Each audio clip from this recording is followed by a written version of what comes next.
I don't want to belabor this. I want to go ahead so we can learn all we can about women wealth and investing. I am Ariel Shaw, founder and president of Southern Crescent Women in Business.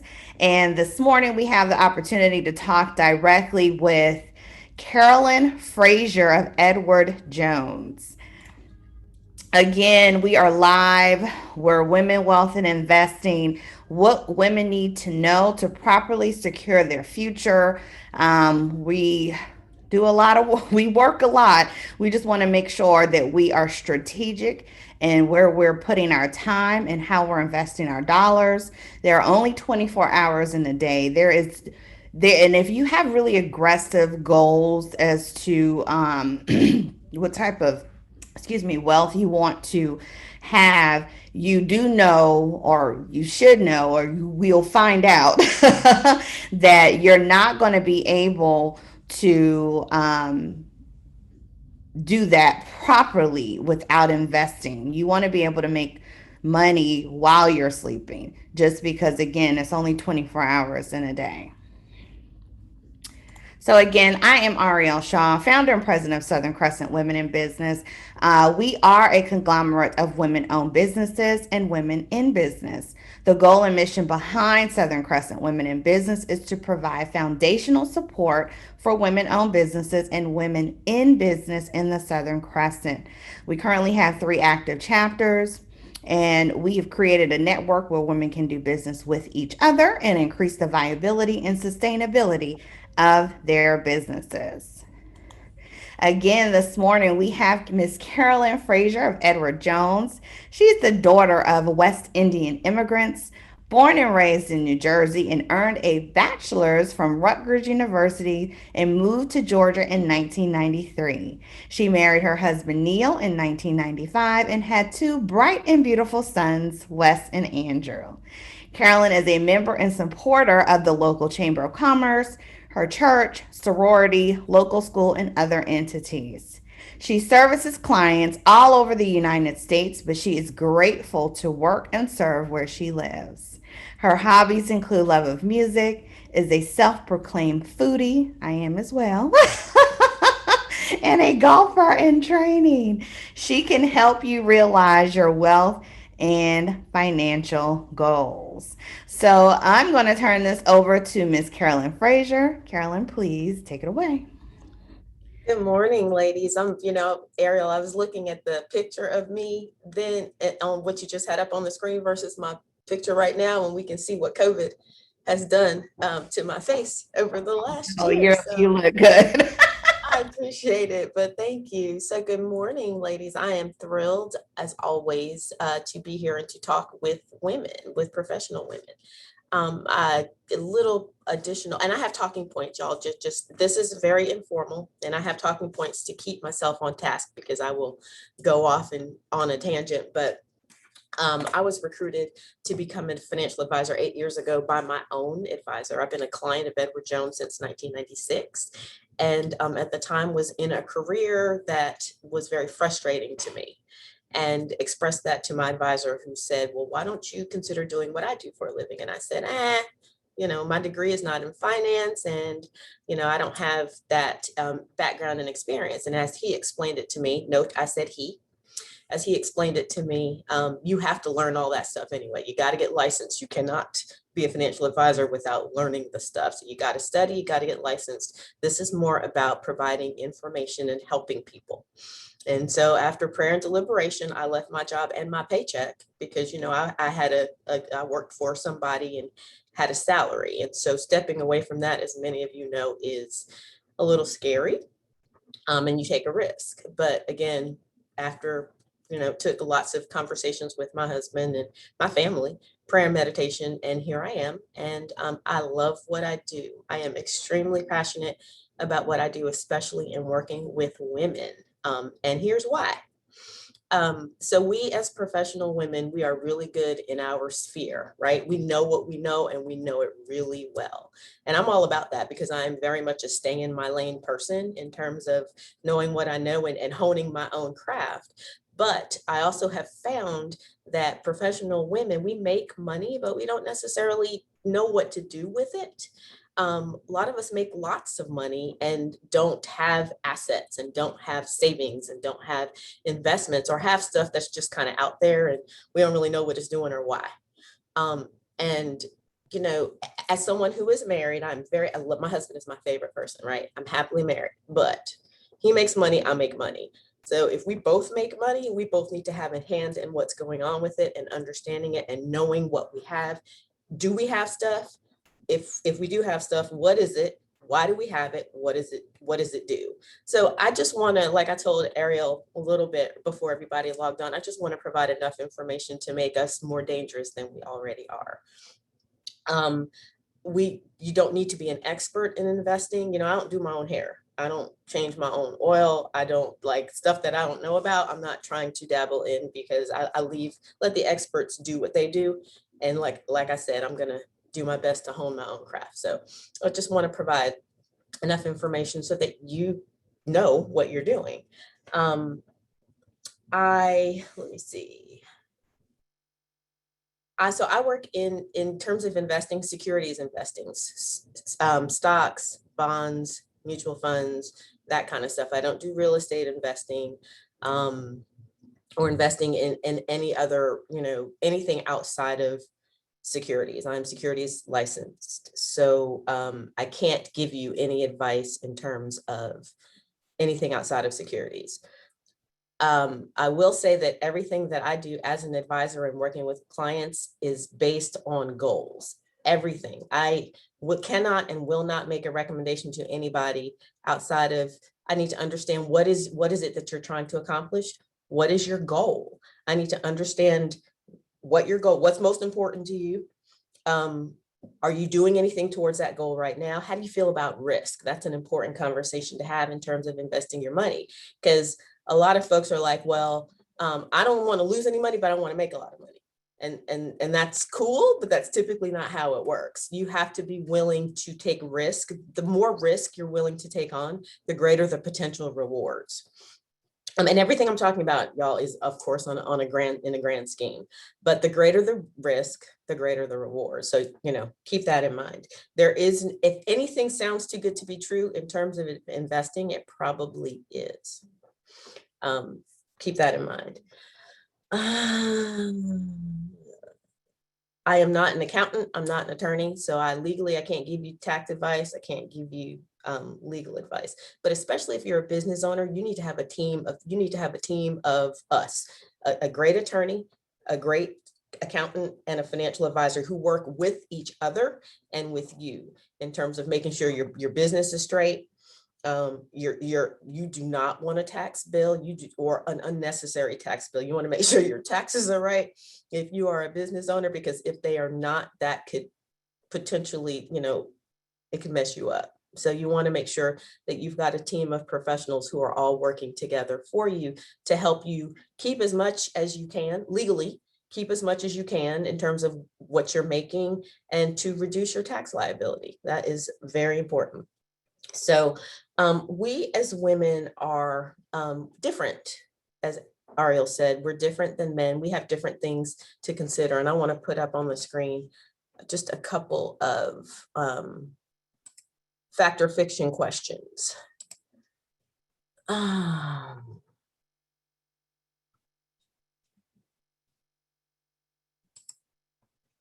right, first one. And I'm just putting these up briefly. Can you see that? Yes, okay. So I'm putting them up briefly. I want to ask the question. I just want you to keep in your mind or jot what you think the answer is. So nearly 70% of women are confident in how much they are saving for retirement. Is that fact or is that fiction? All right. So, do we want to go ahead and put that in the chat box? Fact or fiction? Nearly 70% of women are confident in how much they're saving for retirement. Fact or fiction? Drop it in the box.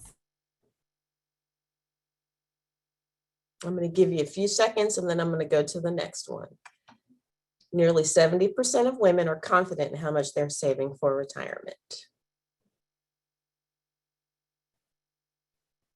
All right, I'm going to go to the next one.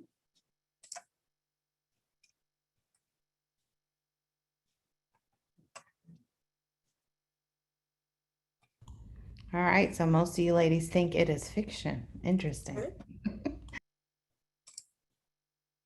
Next one. Women are about 8 times as likely as men to have to report they have work interruptions due to caring for their children. How many more? Is that true? 8 times as likely as men? I'm going to emphatically say yes. That's a fact.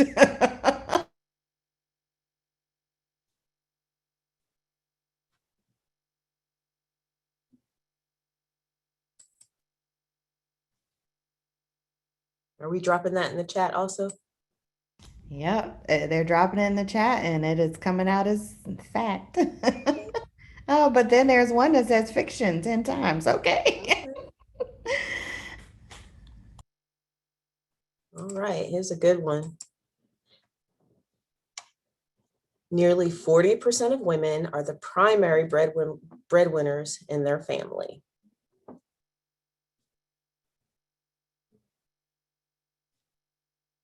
Nearly 40%. Is that fact or fiction?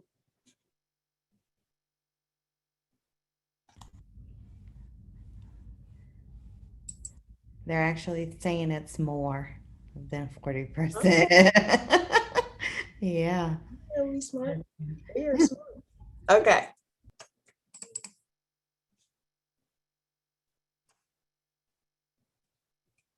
Fiction. First one.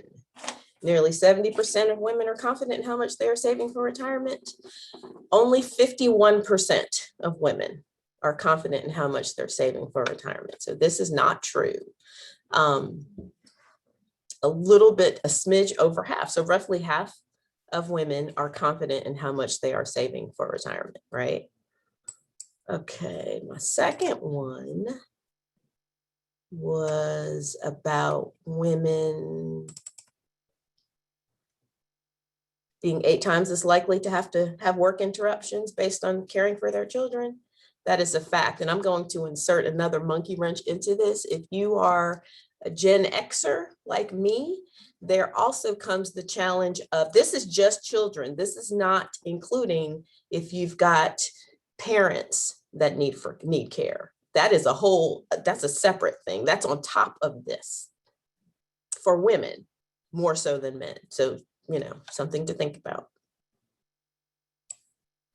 So yes, that is true. And the last question was about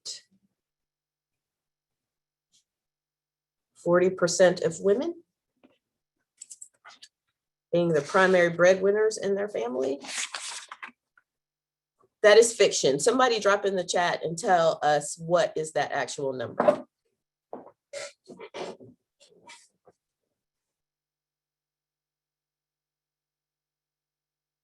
Ariel, would you tell me what that is? Because I can't. I'm seeing 50%, 70%, 68%. Oh, okay. All right, y'all. So we have a pretty good handle. It's actually 54%. 54% of women are the primary breadwinners. And of that, 30% of those are married people where the female spouse makes more than the male spouse. Okay, so all of these things, again, these are things that are specific to women as opposed to people in general. So we've got extra stuff that we've got to consider when planning financially, right, for our futures and for our lives. So if there is one thing that I can say to you all today, if there's one thing that I can impress upon you, it is, please, please, please don't wait until you are forced to take responsibility for your financial future. In other words, plan for it.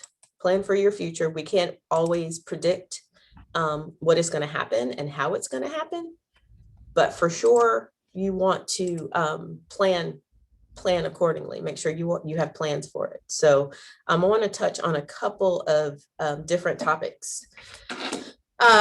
First of all, we talk about discipline. And discipline is sometimes viewed as a dirty word. And I'm raising my hand because I'm the first person who I don't like discipline, right? That just because I don't like it doesn't mean that I can avoid it. Discipline is required, especially as professional women in business. There has to be a level of discipline in every area of our lives. That doesn't mean you don't let your hair down every so often and relax and take care of yourself. But we've got to be disciplined in how we do things. And in terms of saving and investing, we have to have a disciplined approach. That means that there are necessities and then there are extras. And we want to make sure, and you have to set your priorities. What's most important to you. Pay yourself first. When I realize also as women in business, if you have your own business, a lot of the money that you make, you pour back into your business. And I completely understand that because you have to spend money in order to expand and grow. But I always tell folks, you've got to eat today before you can plan to eat for tomorrow. So in terms of your planning and your budgeting, because that's also another word that we tend to think is a dirty word, and it's really not. If you don't like the word budget, come up with a word, you can call it a spending plan. But we've got to make sure that we got to take care of our daily, financial responsibilities and put some aside for the future. So when you are investing, it makes sense to do it systematically every month. Now, if you are, if you've got consistent income and you can earmark a certain amount of money that you invest or put aside every month, every quarter, that's great. If not, if you are someone who's got fluctuating income and you can't really do that, as if you are self-employed, that's something that you definitely want to work with your accountant on in terms of what is going to be most tax advantageous for you in terms of investing in savings in a retirement account. Because understand that a retirement account, 401k, IRAs, all of that stuff, those are investments. Those are investment accounts. You might not think about them as investment accounts, but they are, because the money that you put in them is invested.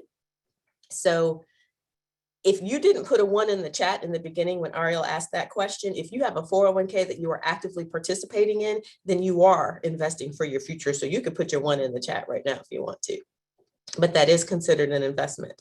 So make sure you're putting money away periodically. Let me say something about savings, having cash savings. You've got to have cash reserves in case of emergency. If your washing machine blows up, if something in the car goes wrong, you need to have cash. It's an emergency fund. I typically recommend to clients who, if you are working, if you're married, if you're in not even married, but if you are in a 2-income household, I recommend that you have a minimum of 3 months, save 3 months of your living expenses, your monthly living expenses in cash in the bank, not invested. You've always got to have some cash that is not invested. Any money that is invested is subject to stock market volatility. The stock market goes up and it goes down. Over time, it goes up. But in the short term, we don't know what's going to happen, and it might go down. So you might have $10,000 today. Next month is 8. You got an emergency and you need $9,000. You don't have it because of market fluctuation and market volatility. So if you are, again, in a 2-income household, 3 months minimum. If you are a single person, I recommend 6 months minimum living expenses. And then there is such a thing as too much cash. So no more than 12 months, because understand this money that is in savings is not invested. I have people come to me and say, I have $10,000 and I want to invest it. So I'm asking questions because, I need to make sure, I need to understand where folks are. Is this your emergency fund or do you have other savings? If they tell me no, I'm not investing that money. I'm not. It's not in an individual's best interest to invest all the cash that you have if you have a lot of cash. A lot of times, these folks, I will recommend that they increase their savings to those recommended amounts. But you got to have cash in the bank. If you invest all your cash, again, the other thing is, investing for the sensible investing is long-term investing. It's not buying and selling every day, every week, every month. I have a son who day trades. That's not my thing. I don't do that. We don't do that here. When we're talking about investing for your future, we definitely don't do that. So talking about a long-term investment strategy, It is not in your best interest to invest money and then pull it out next month.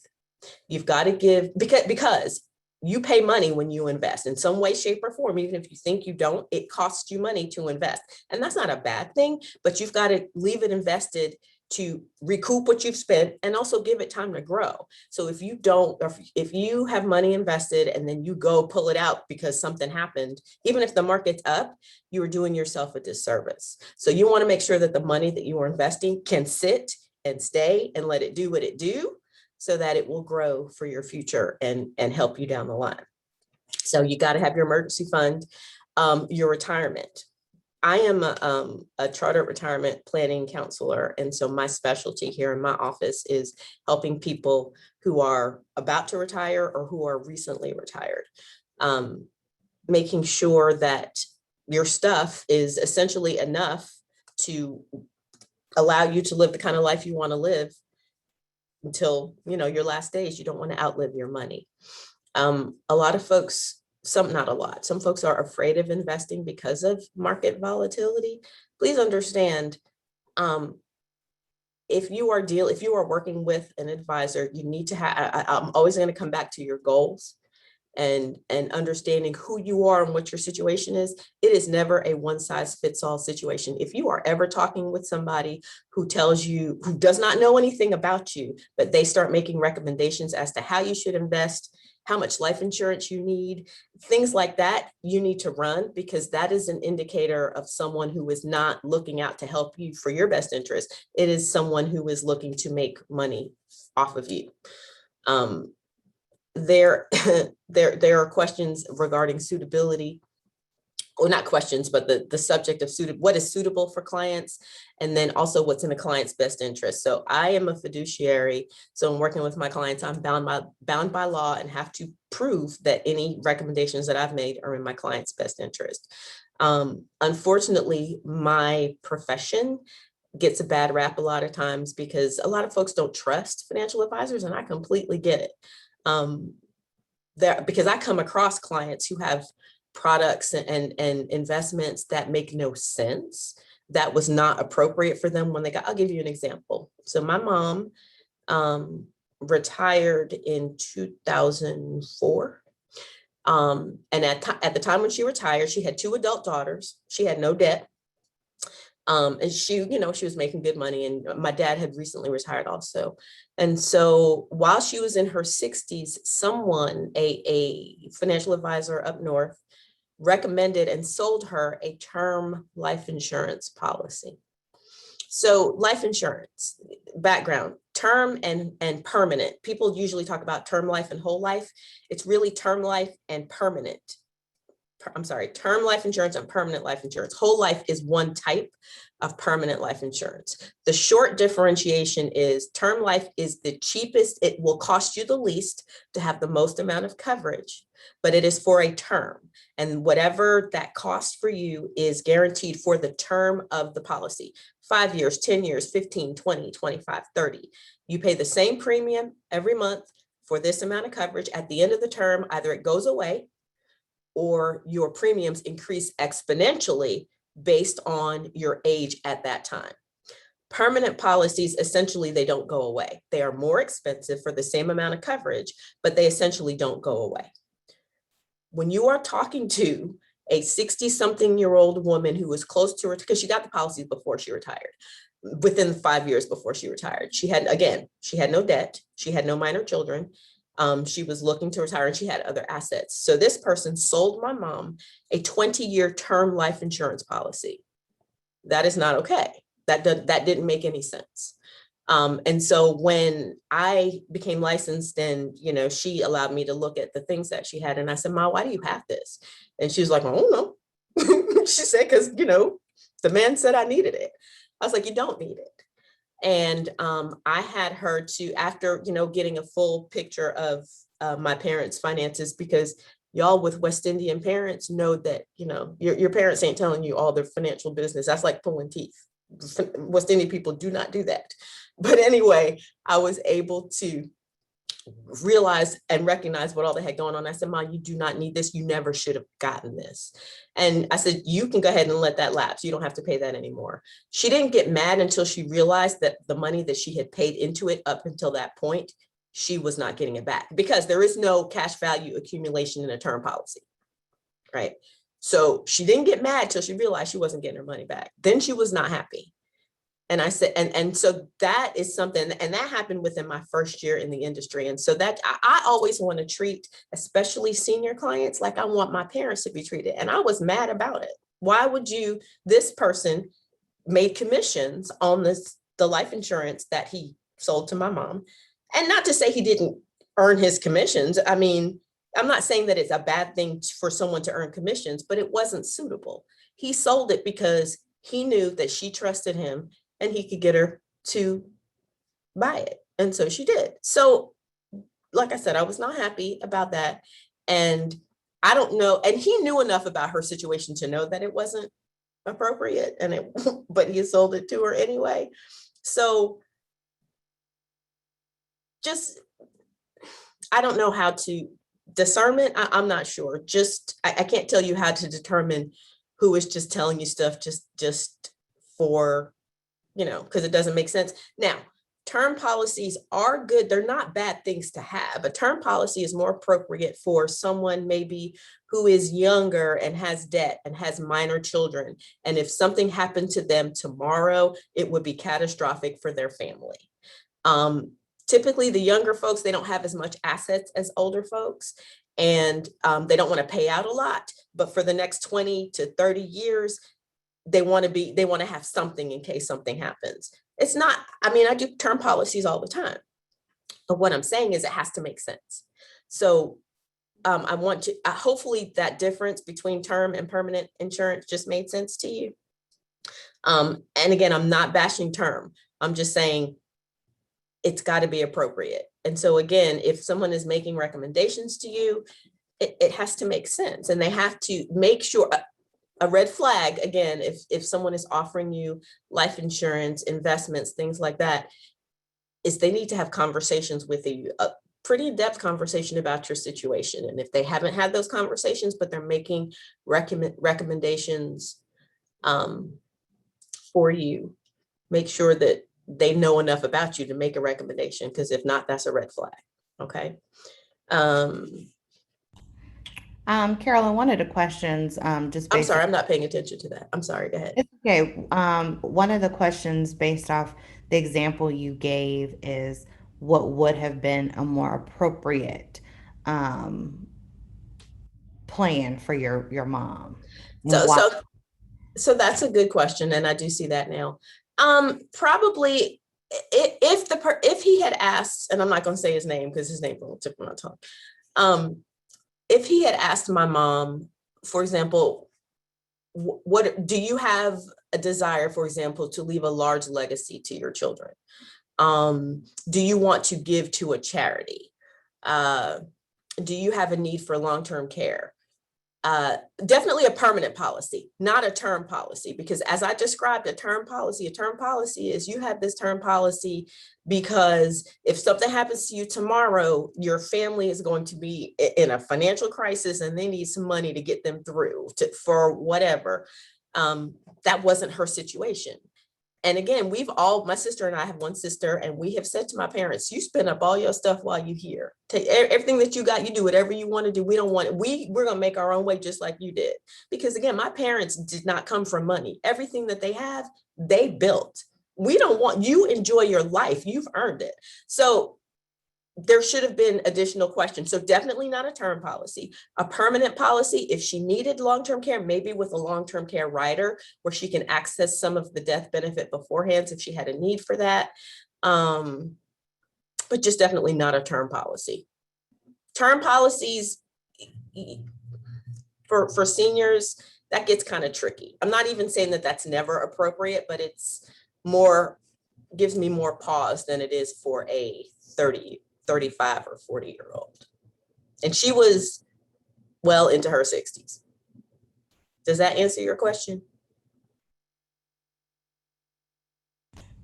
I believe Emanuela. Yes, she said it Okay. does. All Okay. right. Variable life is I see that question. It is a form of a permanent policy.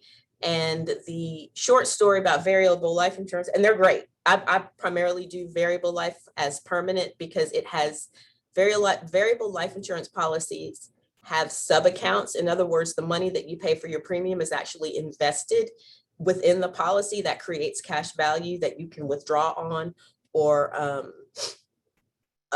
take loans against. And so that's a high level, but I do like a variable life insurance policy. I want to say something also about college savings for our kids. We all want, I think college savings are great. I had someone tell me, someone who used to work for the Georgia Student Finance Commission, which is over like all of the financial aid and Hope Scholarships, all this for the state of Georgia. But she once told me that 529s, which are the most common education savings plans, are for the rich. That's how she put it. She said 529 plans are for rich people. First of all,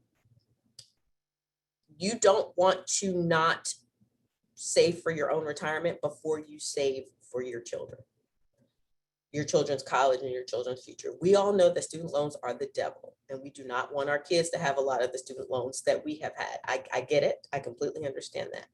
However, if you are not fully prepared and funded for your own retirement, what that looks like 30 years from now is your kids having to support you.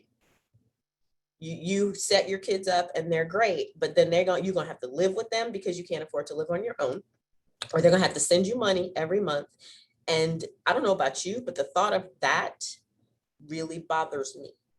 I don't want that. I don't want to be a financial burden on my children. So I always encourage my clients who are not, if you are maxing out your 401k and you're maxing out an IRA and you have, you've got all these things and you've got other investments towards your retirement and you've got some extra money, that's awesome.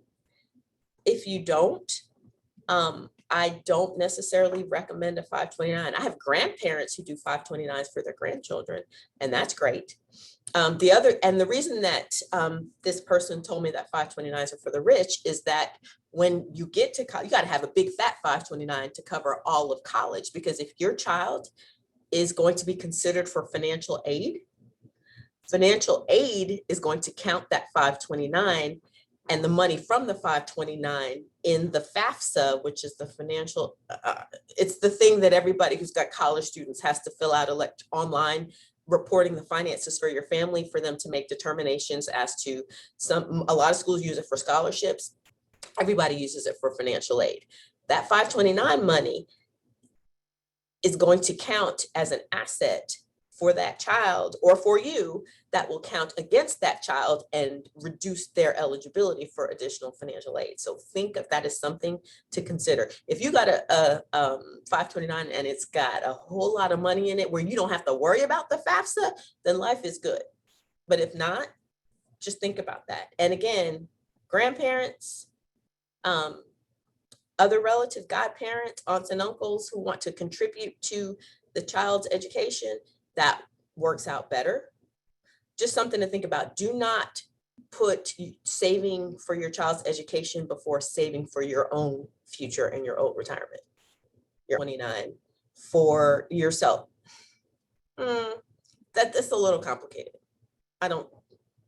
Your child's education should not trump your own saving for your own future, for your future. Because, I mean, we don't want them to borrow to go to school, but they can. But can you borrow to pay your bills and to eat and all that stuff when you're retired? Something else that I want to just touch on for those folks who are in their 50s, approaching their 60s. I especially recently have been struck with the realities of what things look like when, our parents and our loved ones get older and they become incapacitated. And 70 some odd % of seniors at some point in their life will need some sort of long-term care assistance. That does not always mean going to a nursing home. That means I need somebody to come in here and help me keep my house because I don't have the mobility that I used to. So you want to have some sort of provisions for what that might look like. Most of us outlive our male spouses. Women live longer than men. It is more expensive for women to get long-term care, and it's more expensive for men to get life insurance because women live longer than men. So there are different ways. There are traditional long-term care policies. I most frequently recommend life insurance with a long-term care rider, where basically high level, in a nutshell, you have a death benefit, and if something happens and you should need some funds to provide some long-term care assistance, it will draw down, and it will reduce your death benefit. If you never use it, your beneficiaries get all the money. If you do use some of it, your beneficiaries will get what's left. And if you use it all, your beneficiaries don't get any, which, essentially you've got to live your life before you plan to leaving a legacy for your loved ones. And I don't want to come across as being selfish, but again, when you are talking about planning for your future, understand that if you don't plan adequately for your future, those you love the most and those you care about the most will be burdened by your failure to plan. You will become a financial burden on your loved ones, and forget the emotional and psychological burden. I'm just talking about money right now.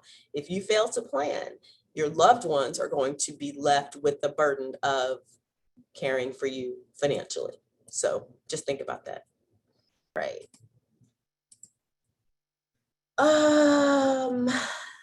For something else about your retirement plans. If you worked on a job and you left that job and you had retirement money on your job and you haven't looked at it in a while and nobody's looking after it for you, I call those orphaned retirement plans, because when you're there, you're focused.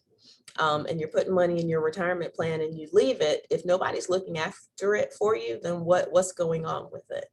I have clients who say, oh, I have an old retirement plan and it's doing, I left there 10 years ago and I just left it there and it's doing great. And that's awesome because the market's doing great. But the question is it appropriately invested for you? Because if you are in investments, because again, your 401k is an investment. If it is not invested appropriately, it's all sunshine and butterflies and rainbows when the market's doing well, when you are too aggressively invested. But when the market hits, when it falls, because it will, because that's what it does periodically, if you're not invested the right way, you could take a hit, a big hit. And if you don't, and that doesn't have to be. You want to make sure that your stuff is looked after. So I would highly recommend, if you're not having conversations with somebody, find somebody to talk to, consider rolling it over into an IRA with me or with someone who can help you and give you guidance. If you are someone who does not need help with your financial goals planning and you can do it on your own, then that's awesome. But don't leave stuff just out there hanging out, because that's not in your best interest. You want to get some help when you can get help. And I'm speaking to, if there's anybody on the call who has IRAs or 401ks out there and you're a senior, there's such a thing as an RMD, and RMD is a required minimum distribution. If you have a qualified retirement plan, which is a 401k, traditional IRA, SEP IRAs, anything that was funded with pre-tax money, when you reach 72, you are going to have to take money out of it, even if you don't want to. You're going to have to by federal regulation. And there's a percentage, there's a calculation. It starts at roughly 3.5% of your balance. You have to, of all of your qualified retirement accounts. At age 72, you start at having to take 3.5% of that out to pay taxes, to pay income taxes on it. Because essentially, if you've got these retirement plans, they have been invested all this time and you've not paid taxes on them yet. So when you're 72, Uncle Sam says, yeah, that's enough time. We want to get are taxes on that money. So you have to take the money out, take out that percentage. Every year that percentage goes up just a little bit. Got to take that money out every year. And if you don't take that money out and pay taxes on it, you are going to be penalized by the IRS at 50% of whatever that balance was. So let's say, for argument's sake, your RMD for a year is $3,000 and you are in the 20th percentile. So you would take that $3,000 gross out of your account, 20% would go to the IRS and you would get the 80%. If you don't take that, then the IRS will say, oh, you didn't take your $3,000. Now you owe us $1,500 in penalties just because you didn't take it. So that's an RMD, required minimum distribution. It starts at age 72. That number was increased last year. It used to be 70 and a half. Now it's 72. If you are already 70 and a half and you already started taking your RMDs, and you got to keep taking them. If you turned 70 and a half last year and you were supposed to start, you didn't have to start. You're going to start at 72. The only way to avoid doing that, paying those taxes on RMDs, is if you do a QCD, which is a qualified charitable distribution. And basically it's giving charitably out of your IRA, or it has to be an IRA. So that means if you have an old 401k or a 403b or something and you're retired, you have to move it to an IRA or roll it over into an IRA in order to be able to take advantage of a QCD, this qualified charitable distribution. The only way that you can avoid paying taxes out of your IRA is if you give charitably out of your IRA directly to a 501c3 nonprofit, and that would have to be sent directly. Like if you hadn't, we do this for our clients here. So if you have an IRA with me and you want to give charitably, we will send a check to the United Way or United Negro College Fund or whomever out of your IRA here, and that money that comes out of your IRA will not be taxed. That's the only way that you cannot pay taxes, that you can avoid paying taxes on withdrawals out of your IRA. Is there a certain dollar amount or percentage Of what? that you would have to give to charity? No, you can give up to $100,000. You can definitely satisfy your RMD for the year. And the RMD for the year is based on your balance in your account. So the QCD limit as of rules right now are up to $100,000. If your RMD was $5,000 and you wanted to give $10,000 to the United Negro College Fund, you could do that and you wouldn't have to pay taxes on any of that money, plus it would satisfy your RMD. Does that make sense? All right, Carolyn, did you want to go into the PowerPoint? Oh, I'm sorry.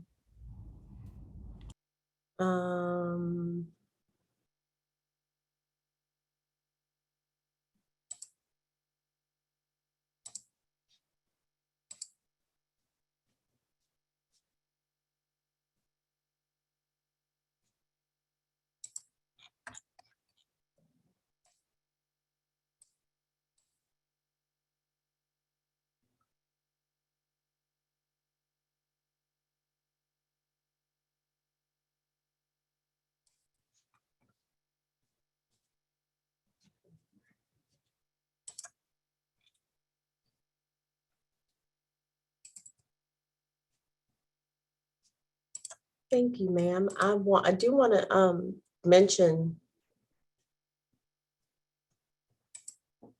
the rule of 72. Is anybody here familiar or heard of the rule of 72?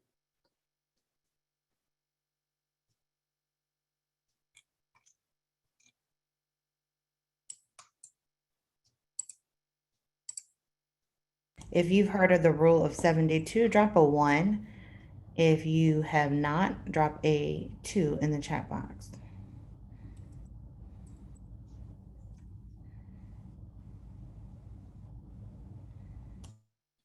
So this is something that I like to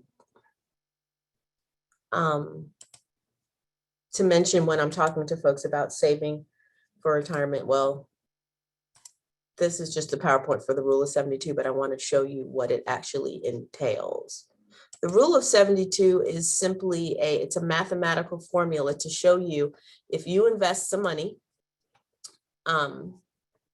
how long would it take you to double your money if you have your money invested in something that offers you a fixed rate of return? What return would you need to double your money? And where? Hold on.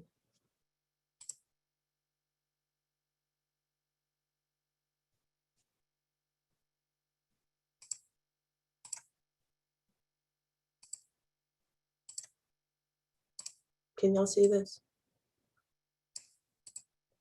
Okay, so simply put, how long would it take you to double your money? And so you would divide 72 by the rate of return of your investment, and that will give you the number of years it would take you to double your original investment.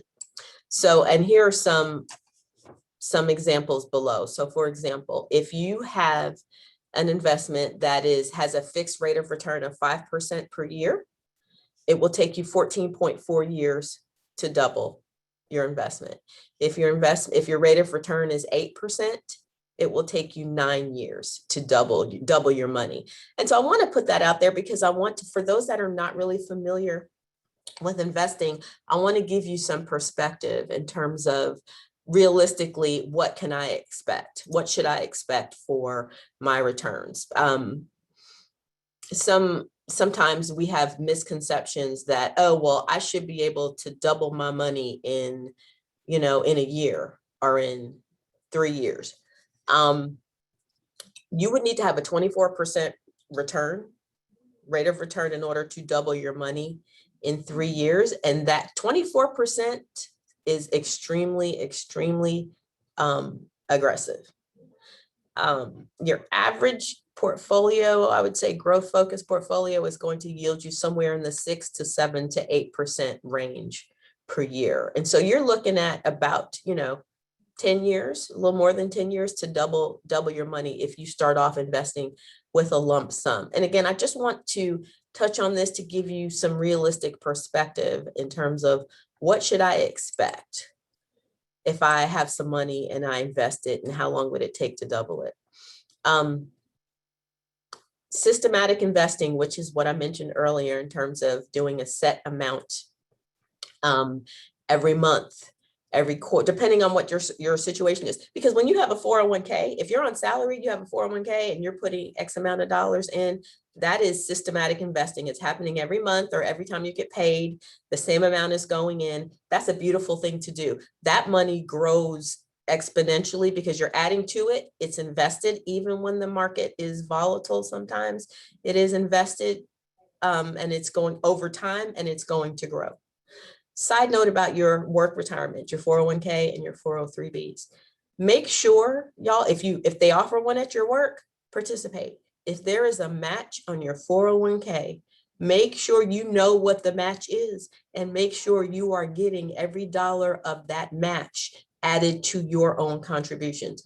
A match on your 401k is free money. You don't ever, ever, ever want to leave free money on the table. You get all your money. How many people on here, put in the chat, how many people on here have a 401k and know the match? I'm not even asking if you're getting the match. How many folks joining us or with us today have a 401k or a 403b at work and have a match and know what that match is? And while you guys are dropping information in on your match, and if you know it or not, I want to, because Carolyn has mentioned a lot about the contribution. And because most of us on this call are entrepreneurs, we're not at a job. I want to be clear that you have companies similar, and ADP is one of them, and they'll probably come and talk to us. ADP will do your payroll for you and set up your 401. That way, it is like you're on a job, but you're paying it out of your own business, basically. And that way, you can make sure that you're still in a position of saving, earning, and investing. So I want to be clear about that. If you're not on a job, haven't been on a job, And if you do have a 401 and you want to roll it over, I know Carolyn mentioned something about that as well. But if you are solely an entrepreneur, there are companies that assist. All you do is tell them, really, you just say, I want to pay myself whatever that dollar amount is per month. They will do everything on your behalf. And they're really good, and I think we'll probably have them at some point, either in person or on a call, just because, again, I know a couple of my ladies use them, because they pay themselves out of their business. But it is important to note they also will set up your retirement for you. So your 401s as well. And if you are self-employed and you don't have employees, like you don't have a need for payroll. So there's different types of IRAs. You could have a tradition, depending on where you are in your business and how much money you're making. There are IRAs out there that you can set up that will, you can set up an IRA where you will be paying yourself. Or if you are further along, there's, before you even get to the stage of a 401k, you might need a SEP IRA, which is a business owner IRA, or a simple IRA, or owner K 401ks, that are, so for if you're a solo practitioner or however you're set up, there are avenues and there are things that you can do to pay yourself that will help. Because when you have a 401k in your company, you're self-employed and your company's paying your retirement, that helps on your taxes. If you have a traditional IRA or a SEP IRA, all of that helps on your taxes. It helps to reduce your tax liability. So essentially, instead of paying Uncle Sam, you're paying yourself. Why not? Right? Why not? Pay you first. Right.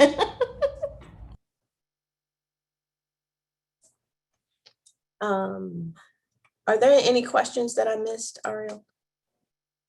I don't believe so. But I do want to make sure we go over that PowerPoint just to make sure we hit everything for the women. Let me see. I think 72.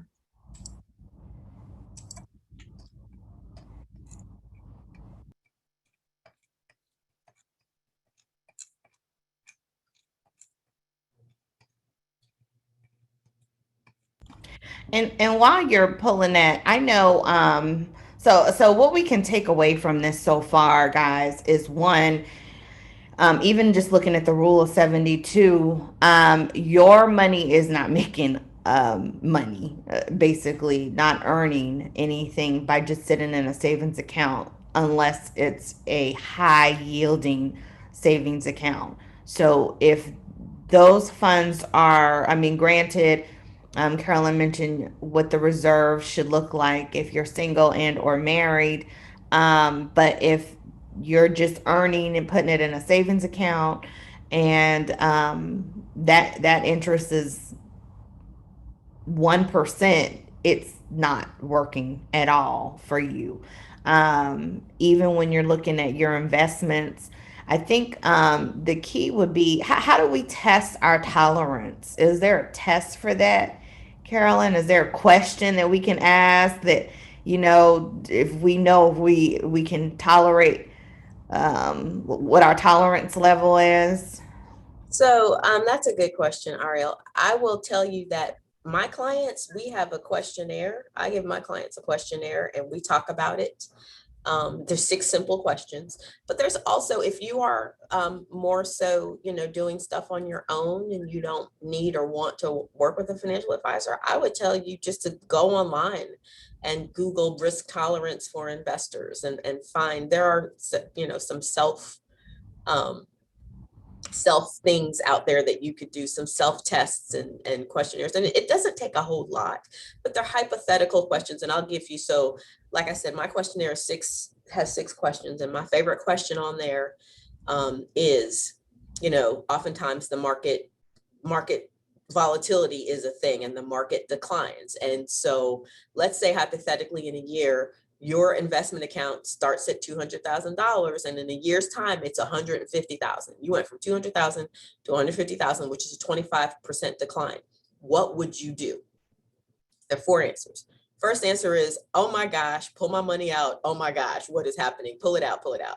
The second one is, I think I should pull it out. I am really scared. I need to come out of the market. What is happening? I'm really nervous. I haven't done anything, but I'm really nervous. The third one is, I'm okay. Let it ride. I know we have a plan. We're going to stay with the plan. And the fourth is, woohoo, market's down. Everything's on sale. This is an investment opportunity. I have some more money here. Let's invest it. And so those are the four options, A, B, C, or D.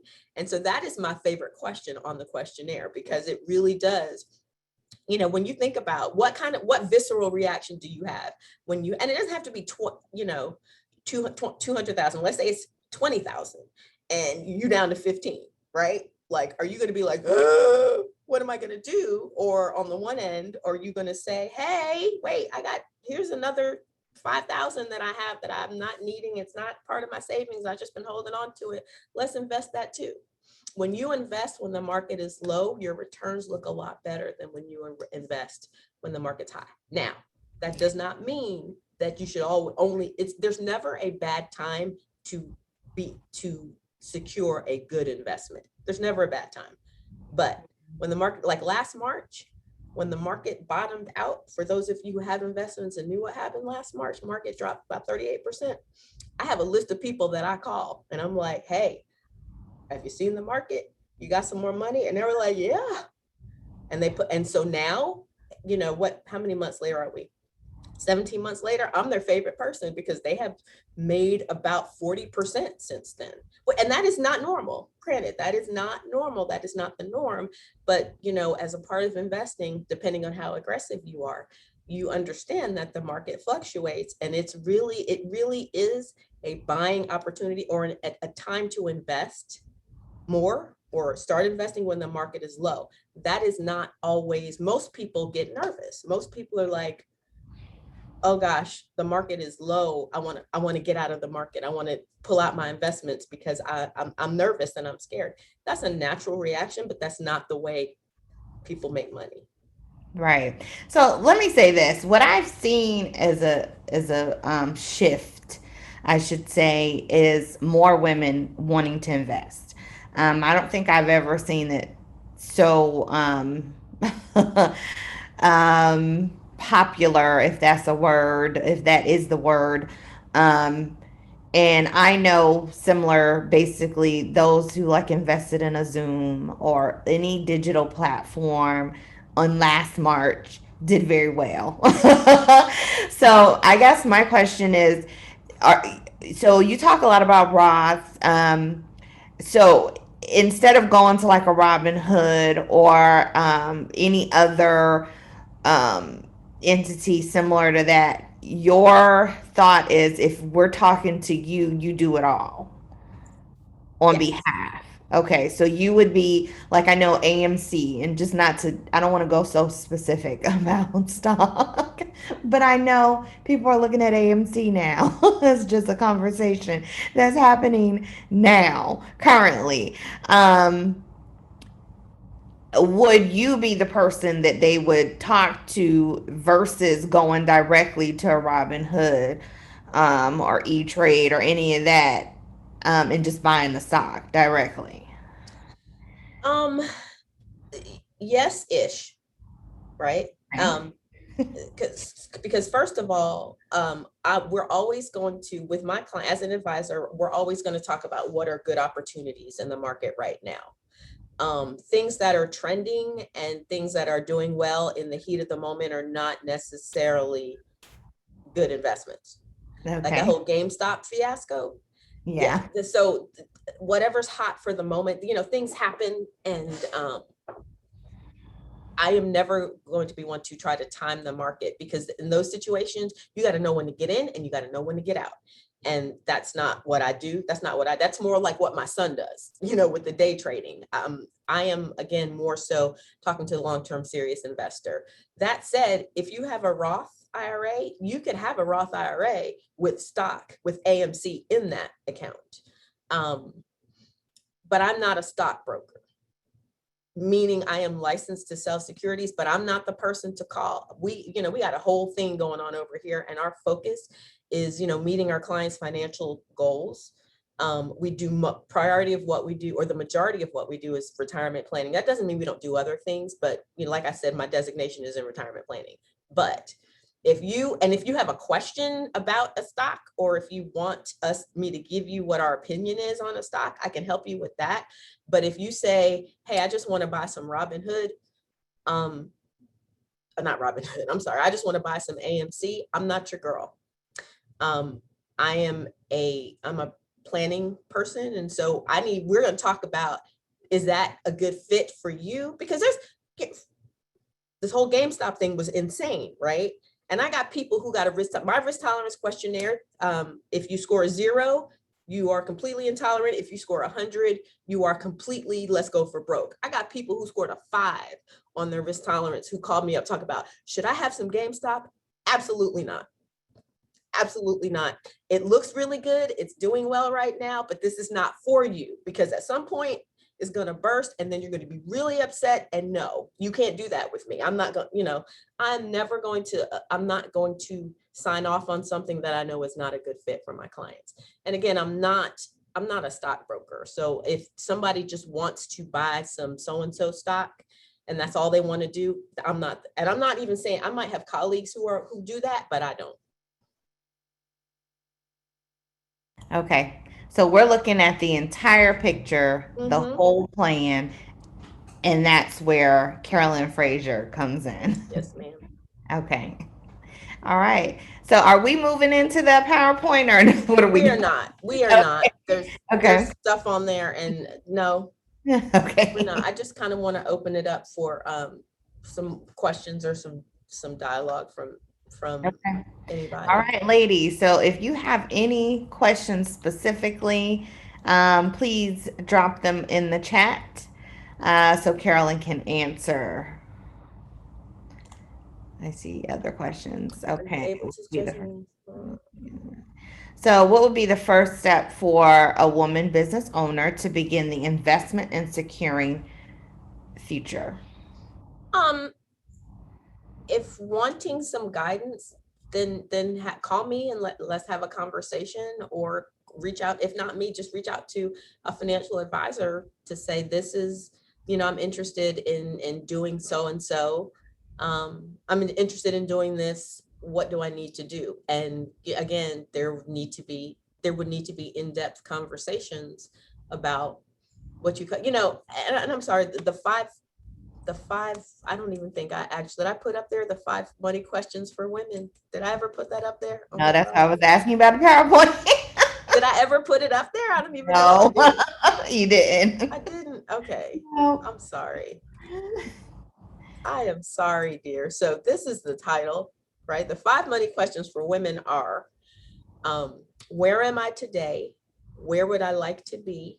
Can I get there? How can I get there? And how do I stay on track? Those are the 5 questions. Again, where am I today? Where would I like to be? Can I get there? How can I get there? And how can I stay on track? So that is, that's the basis for when I talk about your goals and understanding what's important to you. Those are the 5 questions that are addressed. And step 1 being, where am I today? So there has to be an evaluation of, again, do you already, in terms of, planning for retirement, do you already have anything in place for retirement? Do you have a retirement account already? Are you contributing to it? Do you have other stuff? Do you have inheritance money? Do you have, what do you have going on? Let's look at that. And with me, we're also going to talk about what your spending habits are, what your debts are.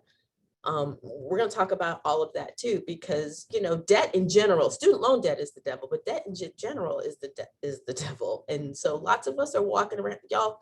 Okay, so let me, as my pastor says, let me drive up your driveway for a minute.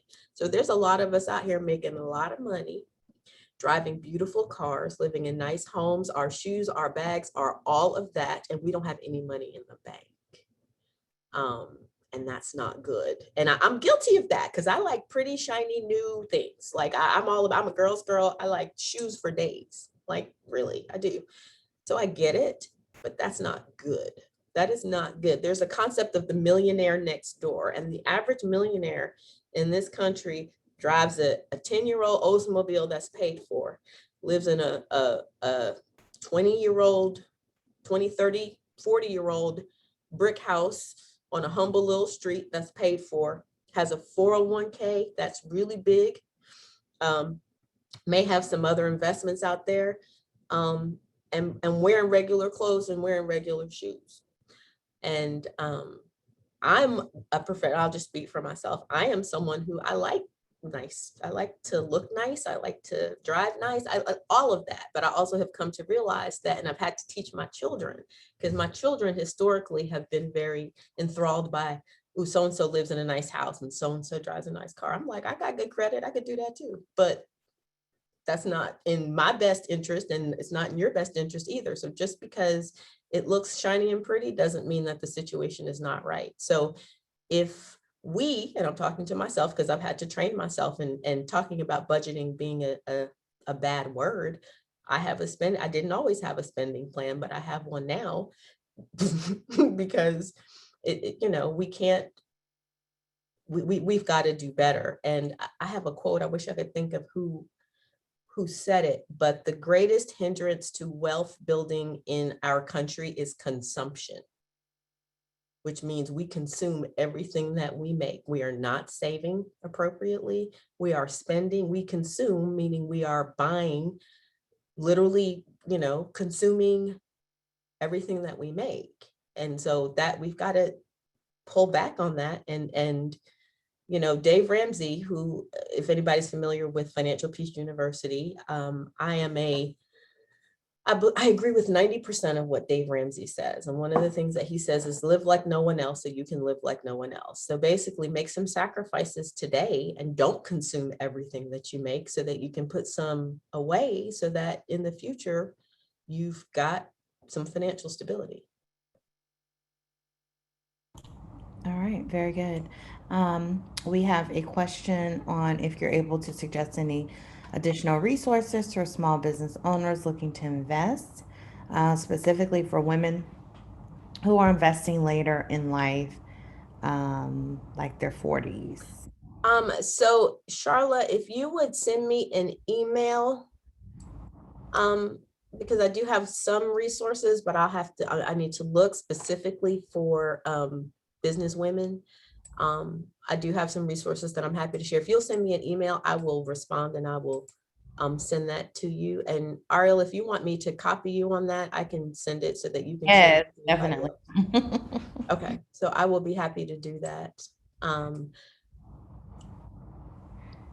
Get started sooner. If you don't have anything saved for retirement right now and you are in your 40s, get started now. Like, get started sooner than later, because when it comes to long-term investing, the biggest asset to have on your side is time. Y'all, if you have children and grandchildren who are of working age, encourage them, because many of us, our parents did not teach us about saving for retirement, and simply because they didn't think about it, right? They were too busy trying to get us fed and clothed and all that kind of stuff. But if you've got kids and grandkids, and in my case, my kids' friends who are of working age, encourage them to, if their work offers a retirement account, a retirement plan, I don't care if I have a 17-year-old son who works for Best Buy. Well, both my sons work at Best Buy in McDonough, and both of them have 401k plans, or participating in the 401ks. And they also have Roth IRAs that they've both had since they were 15, because both started working at 15. And they contribute to them. They are not happy about it because, they like to buy like their mama. They like stuff, especially that younger one.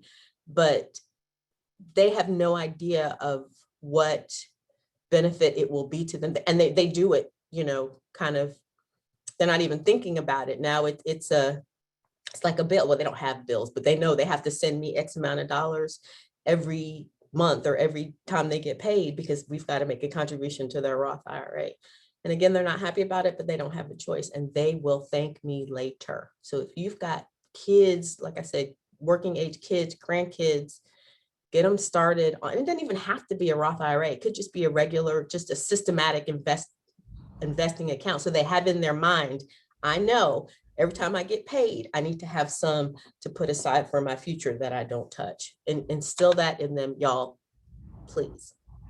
Let me ask you a question. So for your Roth IRA, for the kids, is there something, a certain dollar amount that you think would be, um, a good starting point, something to take out monthly for them, or contribute monthly?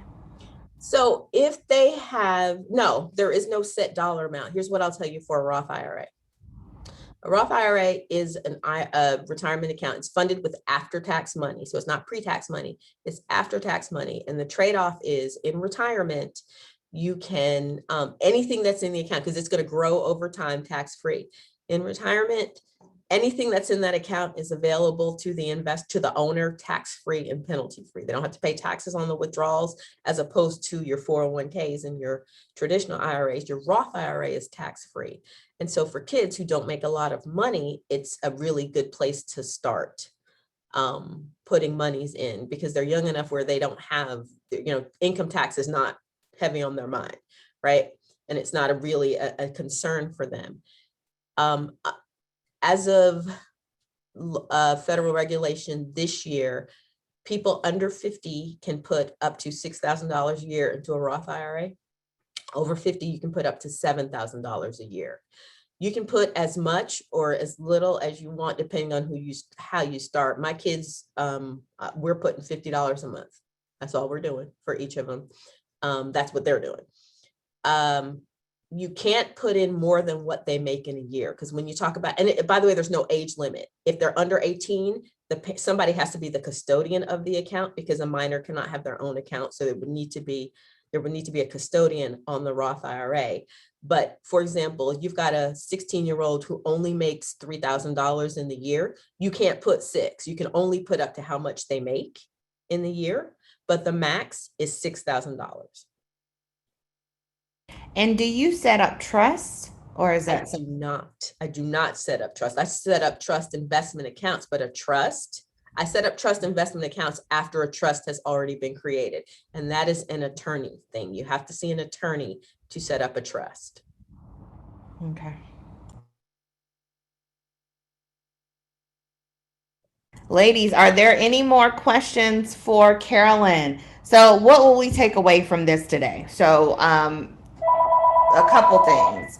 You want to make sure if you haven't already gotten, started with securing your future, you want to sit down with a financial consultant like Carolyn, where she can take a full picture as to what's going on with your financial situation. That way, she can advise you on a long term strategy versus something very quick, like just buying stock, through Robinhood or some other third party. And you want to make sure that, well, Carolyn, you wrap it up. You tell me, you tell us what we need to, what we should be taking away from this. So I see a couple other questions in the chat, and before I'll address those. Essentially, don't wait. We as women, again, got a whole lot of things. We had a lot of stuff going on with our kids and our spouses and our work and all of that. But don't put it off indefinitely, because a lot of times we're so busy and, oh yeah, I need to do so and so. I need to start my retirement account. I need to start my blah, blah. I need to get started. Don't put off indefinitely, because I'd say this to clients too. The folks who waited from last year to this year, oh yeah, I need to start my kids' savings account or start an investment account for my kids, because you can also do custodial accounts that are not retirement accounts. But whatever, those who did not start investing last year when they should have missed out on a lot of growth opportunity in the market, because the market has done really well this past year. So every year that you wait, you're taking away from what your financial future looks like. Make sure that y'all, everybody's got different situations and different circumstances. And so I can't really answer specific questions, but I'm a resource. My number's at the top of the chat. Call my office or send me an email if you want to talk to me about something. I mean, you might not necessarily need to be working with a financial advisor, or you might not need one, or you might not want one, but if you just have a question, I'm happy to answer any questions that you have. So please reach out to me. And don't put it off. And just in working with a financial advisor, how does that look? What does that look like? So is it a percentage of whatever we invest? Or are you on a monthly retainer, or you're talking about payment? How do you pay for it? The cost. Right. So it depends. It depends. If you are you get to decide how you want to pay for services. If you want to have me as an advisor, as a fiduciary, you are going to pay a percentage of how much you have invested with me. And so that starts at 1.35% and it goes lower depending on how much you invest. And there's also certain account minimums that you start with if you go that route. Or you could have a brokerage relationship where you have more involvement in investment decisions, and there's commissions that you would pay based on what investments you have. There are different costs for stocks and bonds and mutual funds and things like that. And so depending on what type of investments you have and what kind of portfolio is put together, then you would pay commissions based on the investments that you have. So there is no retainer. You don't ever have to write a check to Edward Jones or to Carolyn Frazier for services. It all comes down to how you want, what type of a relationship you have, how much you have to work with, what type of a relationship do you want to have with me and with our firm, and goes from there. Okay. One more question. So, like I come from a military family, and I know a lot of veterans. What I see a lot with the veterans is they get a lot of money, whether it's through the compensation side, whether it's through the retirement side, or whether it's through both. What and maybe they didn't get started early because they were working for years. But they're at a place where they're slowing down. And I see you, Amina, because I know you're a veteran too. um, what is the suggestion? And I know you don't want to answer a blanket, but I'm really trying to pull something out. What is the suggestion for that group? And just take someone who's maybe 55, almost 60, about to retire. They get compensation, they get retirement. What? What should they be doing? Talking to you? Like what? Okay, so because they're starting later. So that's the key. I want to be clear. So it depends on what do they have going on? If they're retired. My newest client brought on a new client day before yesterday, who was a gentleman who's been retired for 29 years after serving 30 years in the Air Force. So he's got, a nice pension, and then he's got some, here's something else. The thrift savings plan, which is the military's equivalent. But that's not just military. I want to be clear. That's federal. Well, it's government. It's government, federal government employees. But those, y'all, I talked about these orphaned retirement accounts, and I have found that my military people are, in my experience, my military retired folks, or my military people, have their TSP. Nobody's looked. They're like, yeah, I moved it from the G fund to the C fund to the S fund, and they're just doing their own thing. That scares me, because when you have sizable money in your TSP and you're just in here, you're not really sure. The market, I moved everything to the G fund last March because the market went down. And what did you do with it after that? Nothing. Yeah. Right. And that's Don't why I'm need help. asking the question specifically because when I say I come from a military family, I mean I come from a military family. They Like need to talk to everybody somebody. is They do. They're served. the military. So the military folks, they're not really any different than anybody else, Ariel. Honestly, it's just Except they it get monthly checks. right. And they're not doing nothing with And it. have it look, have a pension is a beautiful thing because most of us will not have a pension.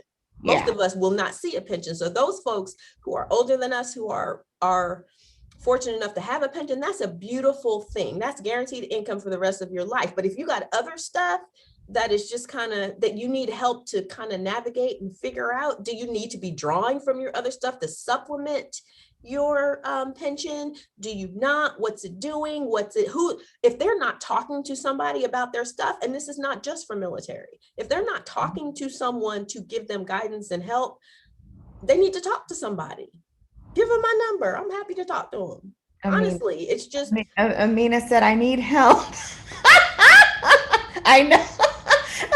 So I know Amina's retired. I think you're retired.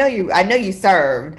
I know you're a veteran. Like a lot of our, we have a large population of veterans, especially in this area. Even the federal employees, that TSP, sometimes, it just depends. Yeah, it's an interesting thing. So I think there's a conversation I think that probably needs to happen specifically to that group, mhm. because it is a little unique. And TSPs are kind of automatic when you go in working federal. Um, and then it's just, what do you do with the funds? Some. If you are not, if you've got stuff out there and nobody, you are retired, even if you kind of need some guidance to, like I said, I hear so frequently, yeah, I moved my stuff. Those TSP folks, they like to move those things around. I moved everything into the G fund because the G fund is safe. Okay, okay. So, and what happened after that? Well, I just left it there. That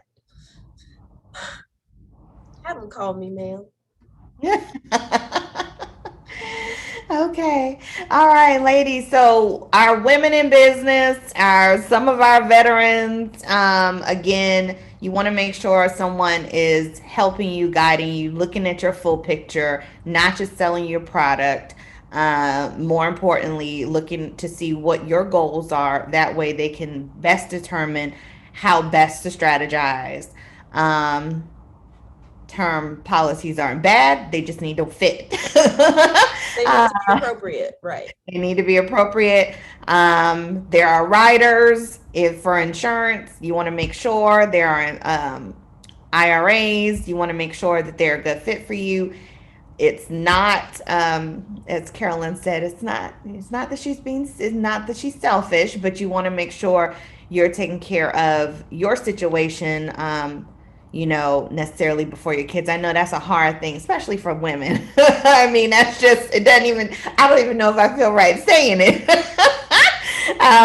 Because as you know, most women, they want to make sure that their kids are taken care of, they're leaving that legacy. I know for us, that's huge. So, yeah. I don't need to spend all my money. I'd rather leave it to the kids and their kids. But I know Carolyn's like, well, And I'm a mom. yeah. I'm a mom and I understand, but I want we want to keep things in perspective. And I'm not saying that we don't want to do that. I'm just saying we need to keep things in perspective and just understand that if we are not taking care of ourselves, our kids are going to have to take care of us.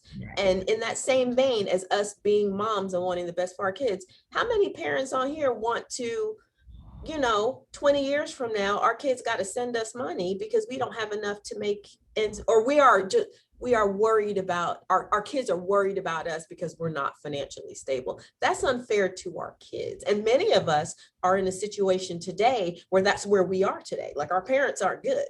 And so we are concerned about our parents and what their future looks like. And we just kind of, and we realize that our parents have done all that they could and should have for us, but just think about what life would be like if we didn't have that additional burden financially, emotionally, and do we want to pass that on to our children? And Ariel, if you do it right, you can spend up all your money and then still leave some for baby girl. Like, we can do that. We're in the position where we can make that happen. Okay, okay, awesome. All right. Are there any other questions, comments, thoughts before we end the call? Charla, you said you're in that situation with your parents. Yeah, I see a lot of folks are that sandwich group is what we kind of call them in Sandwich between generation. the parents and the kids. Whew. Um, let's see. Did we get everything? Yes, for the answers, having 401ks that affects the FAFSA. I think, Carol, No, okay. no, your retirement. I saw that question. I'm sorry. Your Okay. your retirement monies and your kids' retirement accounts do not affect their eligibility for that is exempt. Yeah. I think she was saying the 5 to 9 would affect the FAFSA. Right. Yeah. Mm-hmm. Okay. Kids that are not of age to work, what kind of savings account should we be using? Hmm. It depends on what you're saving for. It depends on what you're saying. It could be an investment account in your name. It could be an investment account in their name. There are different um, features for doing that. You can have one where you name the child as a beneficiary, or if you have a trust, the child's trust as a beneficiary, or it could be in the child's name with you at the custodian. But different things happen with those accounts in terms of taxes, in terms of ownership, in terms of control. So we could talk about, they're very different. There's always options. Okay. Do you have any information on a trust and why one would set that up? Um, that's more an attorney question, but I will tell you. So people typically set up trusts for their children or maybe incapacitated family members that where they want to have assets and have something to protect them. And there are tax implications also for having a trust for folks, but having a trust with your child, or for example as the trustee, then that protects the assets to a certain degree. It will control you. If you're setting up a trust, you set up the parameters of the trust. For example, you set up a trust for your child who's a minor today. It could be a living trust where it will assist them now. It could be a trust where they inherit stuff when you pass away. But what are the parameters? If you've got, for example, a lot of money that's in a trust for your child, you could say, when my child turns 21, my child can get, $25,000 a year for the rest of their lives, but no more. Because if the child owns the assets, then they get to do whatever they want with it. And people have concerns about kids if they're minors. Obviously they have no control if they're a minor. If they're adults, and then maybe they're not the most fiscally responsible. So you want to provide for them, but also set some parameters so they don't, for example, blow everything right away. And go ahead. Again, that's more of an attorney question and conversation.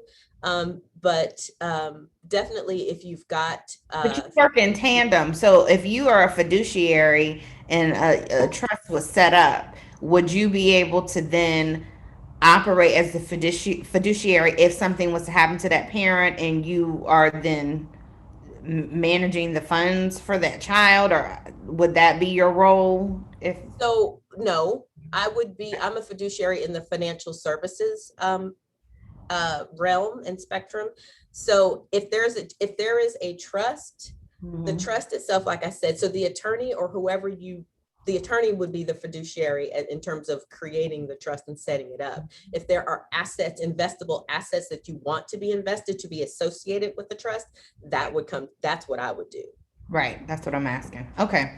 I think we have one more question that I don't think we answered.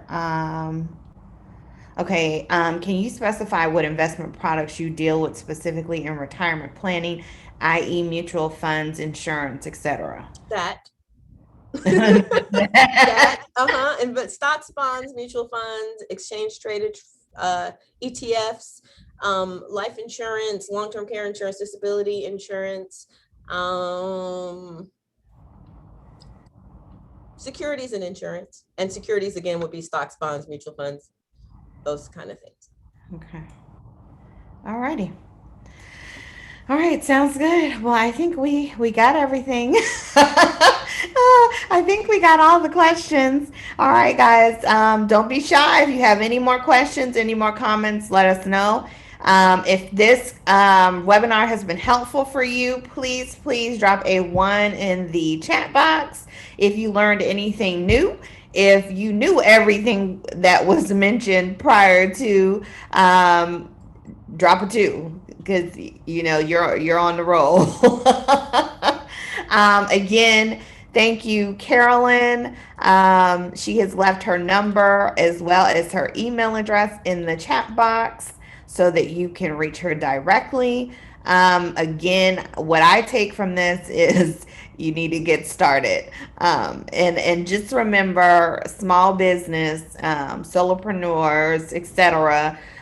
If you are not attached to a corporate entity, or you want to make sure you contact like an ADP because they can set those things up for you. Where in one, it helps a lot. I know it's a cleaner process. I know just in the process that we went through with COVID and trying to make sure everyone was documenting things correctly. A company like ADP, and I'm not pushing them, but they're just one of those companies that can set everything up for you where you're not having to worry about, am I contributing? Am I doing X, Y, and Z? And they can work in tandem with Carolyn of Edward Jones, just to make sure you are investing correctly. So, all right, guys, this has been Women, Wealth, and Investing. I am Ariel Shaw, Southern Crescent Women in Business, and you guys have an amazing day. All righty. Bye. Bye. Blessings, y'all.